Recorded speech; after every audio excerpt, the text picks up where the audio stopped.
Hi everyone. I wanted to go over some terms that we will be using in today's math assignment. Okay, the first one is factors. So if you look at our problem over here, the problem says 3 times 4 equals 12. And the definition of factors is the numbers being multiplied in a multiplication problem. So if you look at the problem, 3 times 4 equals 12. What are the factors? What are the numbers being multiplied in a multiplication problem? If you said 3 and 4, you'd be right because 3 and 4 are the numbers being multiplied. Our other term that I want to go over is product. A product is the answer to a multiplication problem. So what is the product in the problem 3 times 4 equals 12? If you said 12, you would be correct because it is the answer to our multiplication problem. Okay, another term I want to go over with you all is multiple. Multiple means the number we get after multiplying one number by another number. And you might be saying to yourself, that sounds really similar to product. How are they different? And here's how they're different. When we talk about product, it's just any answer to a multiplication problem. But when we talk about multiples, we talk about multiples of 6, multiples of 5, multiples of, okay, and then multiples of any number. Let me explain what that means. Our first example would be multiples of 6 over here. So 1 times 6, 2 times 6, 3 times 6. So all of the answers to those problems, and you would keep going if you did 4 times 6 or 5 times 6, 6 times 6, all the way, all the answers to those problems would be multiples of 6. So what would be the multiples of 6 in this example? It would be 6, 12, and 18, right? They are products because they are answers to multiplication problems, but in this case, we are calling them multiples of 6.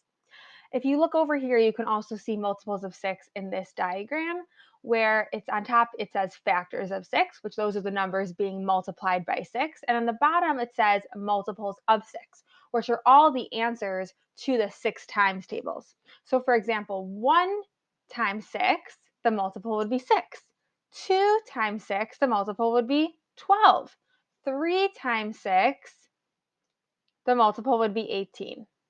Another way you can think about this is by using our multiplication chart that we use all the time, right? If you look at the 6 columns and you just go all the way down, those are the multiples of 6. 6, 12, 18, 24, 30, 36, 42, 48, 54, 60, 66, 72, and you could keep going. Those are all multiples of 6, right? Let's look at another example. Multiples of 5, right? 1 times 5, 2 times 5, 3 times 5, 4 times 5, all the way down. The answers to those problems are multiples of 5, okay? Because they're all the answers of the 5 times tables. And again, I wrote it out for you here, but you could have done this by just looking at the multiplication chart. You can look at the 5s, 5, 10, 15, 20, 25, 30, all the way. Those are all the multiples of 5. And our last example here is multiples of 2, right? This you probably can figure out even without looking at the table because we know how to count by twos. So the multiples of 2 would be 2, 4, 6, 8, 10, 12, 14, 16, 18, 20, 22, and so on and so forth.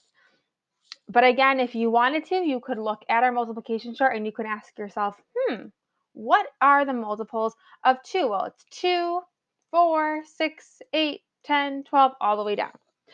And again, just reminding you, you can look at that going down, and you can also look at the multiples going across. It will be the same thing. See, 2, 4, 6, 8 is the same as over here. 2, 2, 4, 6, 8. All right, you guys, good luck with the assignment. And again, if you have any questions, you can always email me and let me know. I hope this video was helpful for today's assignment. Bye.